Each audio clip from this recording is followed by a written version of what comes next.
მოვიდეთ შაბათის დღე. პირველის ნახევარი რაც ნიშნავს იმას, რომ ახლა უკვე ნამდვილი ექიმების დრო მოვიდა ჩვენი ეთერის ფარგლებში და რა თქმა უნდა ახალი რჩევები და ნაცნობი ექიმები.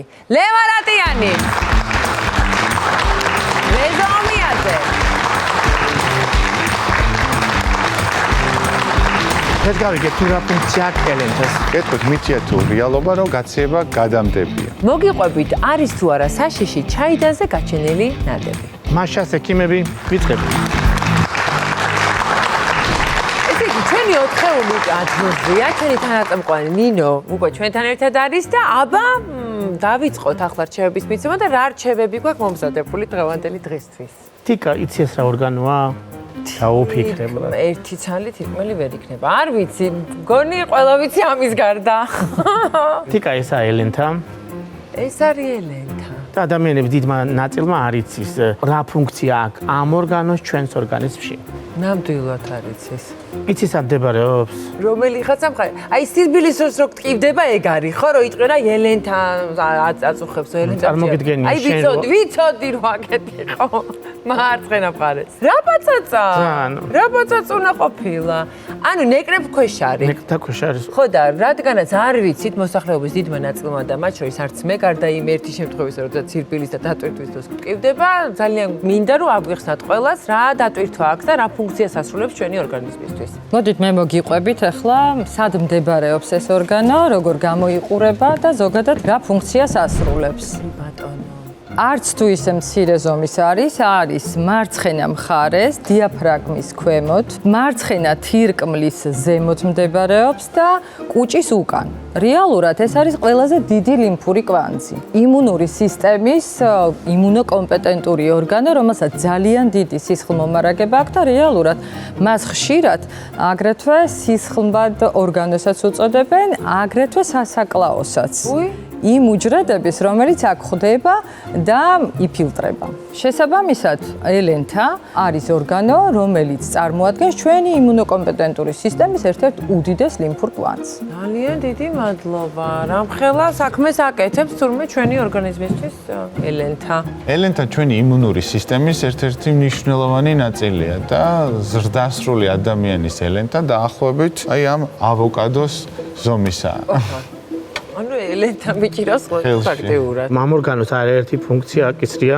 ელენთაში გროვდება სისხლის მარაგი და როდესაც ორგანი ჭირდება დამატებითი სისხლი, ელენთიდან ეს აღნიშნული სისხლი როგორც დეპო გადაისროლება. რეალურად ელენთაში არსებული იმუნოკომპეტენტური უჯრედები, ანუ ანტისხეულები, ჩვენს ორგანიზმს იცავენ ვირუსებისა და ბაქტერიებისგან. ელენთა ხელს უწყობს ორგანიზმში სითხის დონის შენარჩუნებას. თიკა წამომყევი მაგიდასთან გადავინაცვლოთ და ელენთა გვჭირდება? ელენთა წამოიღე. და ვანახოთ ჩვენს მაყურებელს კიდევ ერთი მნიშვნელოვანი ფუნქცია, რომელიც ელენთას აკისრებს.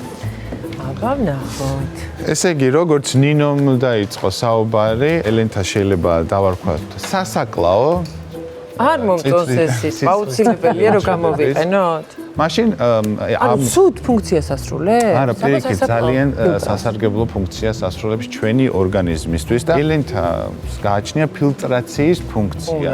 ანუ ფილტრავს ჩვენს სისხლს კერძოდ ერითროციტებს. ელენთა იშორებს მკვდარ და დაზიანებულ უჯრედებს. სწორედ აი ეს ელენთა შედგება, ასე ვთქვათ, ძალიან მცირე ზომის კაპილარებისაგან და არის, ესეთი კაპილარული ლაბირინთისგან დაკომპლექტებული. შესაბამისად, როდესაც ეს სისხლი მოდის და გაივლის აი ამ წვრილ სისწარღვეებში, ლაბირინთში, იქ ანუ ხანში შესული ან დაზიანებული ერითროციტები კვდებიან, ანუ ვერ გადიან ამ წვრილ მილაკებს და შესაბამისად ხდება სელექცია, ანუ შედარებით უფრო ახალგაზრდა და ჯანსაღი სისხლის უჯრედები გადიან. ანუ ნარჩევი უჯრედები. ნარჩენი უჯრედები და ის უჯრედები რაც ზიანდებიან, ხდება მათი შთანთქვა იგივე ფაგოციტოზი. ამიტომ არის სასაკლაო. გასაგებია. ან მეორენაირად შეგიძლია ხარისხის კონტროლის ფუნქციას ეგ მირჩევი. ხარისხის მაკონტროლირებელი ჩვენი სისხლისა არის ესე იგი ელენთა. აი თვალსაჩინოებისთვის რომ მიხვდე, წარმოიდგინე ეს არის ჩვენი ელენთა და როგორც თავიდანვე აღვნიშნე, მას გააჩნია ფილტრაციის ფუნქცია წარმოვიდი კაპილარებისკენ სისხლის უჯრედები. დაიწყო ამ სისხლმა გადმოსვლა და აქ რაც რჩება, ეს არის დაზიანებული ან ხანში შესული ერითროციტები, რომელიც ზედაპირზე დარჩა, ხოლო შიგნით ვინც შეაღწია უფრო დრეკადი, უფრო ელასტიური ახალგაზრდა უჯრედები, აი ქვემოთ არის გაფილტრული ელენთას მიერ, ხოლო ზემოთ რაც დარჩა, ეს არის უკვე დაზიანებული, ეს ჩვენ აღარ გვჭირდება და ზედაპირიდან ხდება მათი შთანთქმა და დაშლა. ამტკიბდა ელენთა. რა ჭკვიანურად არის შექმნილი ჩვენი ორგანიზმი, არა? რამდენ რამეზე არის ნაფიქრი. რეზო, მადლობა. თიკა. გაიფილტრა ჩვენი ინფორმაციაც ელენთასთან მიმართებაში. თიკა, ელენთა ძალიან ეკონომიური ორგანოა და ზოგადად დეპო ორგანოა. და ინახავს ყველაფერს, რაც კი აი იქ დარჩა და ნარჩენებში არსებობს რკინა და სხვა ყველაფერი. ყველა ის ნივთიერება, რომელიც შეიძლება ორგანიზმს გამოადგეს, ძალიან კარგად ინახავს და შემდგომ კიდევ იყენებს ამას. ასევე რეალურად გვინახავს მარაგს და დეპონირებას უკეთებს ყველა იმ ნივთიერების, რომელიც იქ დაგროვდა. ასე იგი საცავის ფუნქციაც აქვს. შესანიშნავი ვიღაცა ყოფილა. ტიკა მინდა გითხრა რომ როგორც ყველა ღრუ ორგანოს, ასევე ელენთასაც ახასიათებს პათოლოგიები, მისი ყველაზე გავრცელებული პათოლოგიას წარმოადგენს მისი გადიდება, ეგრეთ წოდებული სპლენომეგალია. სპლენომეგალიის უკან შეიძლება იმალებოდეს ისეთი ვერაგი დაავადებები, ან სპლენომეგალიის უკან იყოს ძალიან მარტივი ვირუსული ინფექციის შედეგად გამოწვეული ნოზოლოგია. ელენთის გადიდება, იგივე სპლენომეგალია, ძირითადად უსიმპტომოდ მიმდინარეობს. თუმცა ის იშვიათ შემთხვევებში გვხვდება ჩვენ ისეთი სიმპტომები ელენთის გადიდების დროს, როგორიც არის მაგალითად ტკივილი და სიმძიმის შეგრძნება მარცხენა ფერდქვეშა მიდამოში, ხშირი ინფექციური დაავადებები, ანემია, უმიზეზოდ წონაში კლება, სლოკინი და მიდრეკილება სისხლდენისადმი. რეალურად ელენთის გადიდებას ძალიან ბევრი უარყოფითი რამ მოყვება. ვინაიდან როდესაც დიდდება ელენთა, გარდა იმ უჯრედებისა, რომელიც ჩვენ რეალურად არ გვჭირდება და უნდა ელენთაში დაილექოს, აგრეთვე ახალგაზრდა უჯრედებიც ილექება და შესაბამისად გადიდებულ ელენთას ფუნქცია ეკარგება და რეალურად ის ფილტრავს არა მარტო ხანდაზმულ უჯრედებს, ასევე ახალგაზრდას. შესაბამისად, ეს უჯრედები აკლდება უკვე ჩვენს ორგანიზმს და ჯანმრთელი ორგანიზმი ამ დროს აღარ იქნება. და აქვე ერთ რამეს დავამატებდი, როგორც ყოფილი სპორტსმენი, რომ ამ დროს, ანუ ელენთა, როდესაც გაქვთ გადიდებული, კი უსიმპტომოდ მიმდინარეობს, თუმცა ნებისმიერმა სპორტულმა აქტივობამ, მცირე ტრავმამაც შეიძლება ელენთის გასკდომა გამოიწვიოს. და თიკა თუ კი ჯანმრთელი ელენთის წონა საშუალოდ არის 150 გრამი, გადიდებული ელენთის წონა შეიძლება 1 კილოგრამსაც კი აღემატოს. ანუ 10 ჯერ შეიძლება გადიჯდეს. თიკა მინდა გითხრა, როდესაც ელენთა იმატებს ზომაში, მის მკურნალობის ტაქტიკას ირჩევს, ჯერ დიაგნოსტიკის ტაქტიკას ირჩევს ექიმი და დიაგნოზის ვერიფიცირების შემდეგ არჩევანი დგება მკურნალობაზე. ხო და მაშინ გვჭირდება ექიმი სპეციალიზებული, სწორედ ამ მიმართულებით, რადგანაც სრულყოფილად გვინდა მოვწუროთ ყველანაირი ინფორმაცია, რაც კი შეიძლება მივაწოდოთ ჩვენს მაყურებლებს ელენთას შესახებ და ჩვენთან არის სტუმრად პირველი საუნივერსიტეტო კლინიკის ჰემატოლოგიური განყოფილების ხელმძღვანელი ბატონი მიხეილ გაბატაძე. გომგანდის ბატონი მიხეილ, კიდევ უფრო მეტი და სამბავი შევიტყოთ მკურნალობის ქსელზე. მინდა გკითხოთ, რამ შეიძლება გამოიწვიოს ელენთის დაზიანება ან გადიდება? და ერთი და იგივეა თუ არა ეს ორი დაზიანებაც და გადიდებაც? ყოველთვის ერთად არის? ელენთა შეიძლება იყოს დაზიანებული, მაგრამ გადიდებული არა, მაგრამ უფრო ხშირად დაზიანებასთან ერთად გადიდებაც ხდება. ანუ სპლენომეგალია. გადიდება უფრო ორნაირი არის, ერთი არის პირველადი, როდესაც გადიდება ხდება თვითონ ელენთის უჯრედების გამო, ანუ მუშა მდგომარეობაში, როდესაც ელენთაა და იცავს ორგანიზმს მავნე ფაქტორებისაგან. მეორე შემთხვევაში ის დიდდება მოტანილი უჯრედების ხარჯზე, რომელიც იქ გამრავლებას განიცდის. ეს მეორე არის უკვე სისხლის სიმსივნური დაავადებების დროს, რომლებსაც მიეკუთვნება ლიმფომები და ლეიკემიები. ეს ყველაზე უფრო რთული დარგი არის და ყველაზე უფრო რთული შემთხვევა ელენთის გადიდების შემთხვევაში. ამიტომ ამას უფრო დიდი მნიშვნელობა ენიჭება და უფრო საშიშია და უფრო დროული მკურნალობა სჭირდება. ამ დაავადებებს შორის აღნიშნეთ ჩვენ აქ რომ მაქსიმუმი მისი წონა შეიძლება იყოს 200 გრამი მაგალითად, მაგრამ მე პირადად მინახია, როდესაც ბუსუსოვან უჯრედოვანი ლეიკემიის დროს ელენთის წონა აღწევდა 9 კილოგრამს ამოღებული ელენთი. ნუ ელენთის გადიდება შეიძლება იყოს თანდაყოლილი ანემიების დროს. საქართველოში დაავადებებიდან ყველაზე ხშირი არის თალასემია.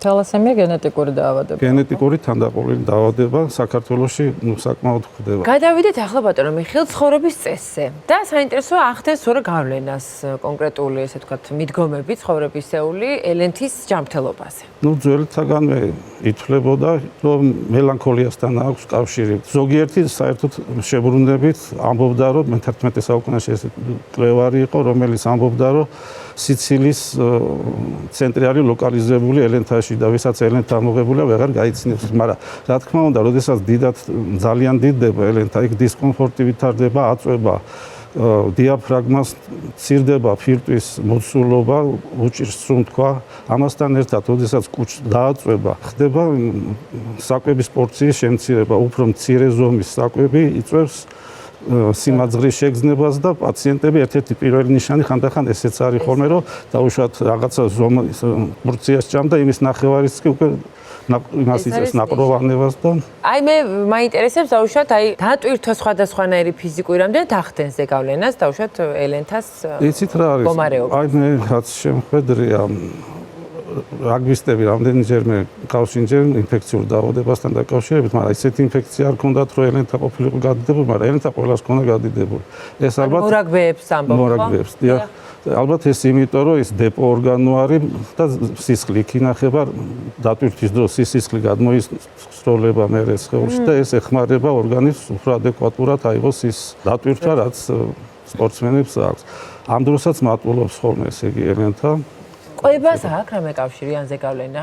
იცით რა განსაკუთრებული გავლენა არ აქვს. ერთადერთი აღნიშნეთ უკვე როცა დიდი ზომისაა, მაშინ ფიზიკურ დატვირთვას უნდა შევეჩიოთ. ისიც კი და ხანდახან ჩახველებაც კი საშიშია რომ არ გასკდეს ელენთა ესეთი საშიშროებებსაც დიდი ელენთების. ანუ რეალურად თუ შეგვაწუხებს, ამას კონტროლი სჭირდება თუ პირდაპირ შეგიძლიათ დიაგნოზი დასვათ, რომ ეს არის სპლენომეგალია, რაღაც პრობლემაა, დაუშვათ რომელი დაავადება, თუ კონტროლზე იბარებთ და შემდგომ შეიძლება და არა, დიაგნოზი დროზე უნდა და თანხლები მოვლენებიც ახლავს მარტო იზოლირებულად ელენთის გადიდება იშვიათადაა.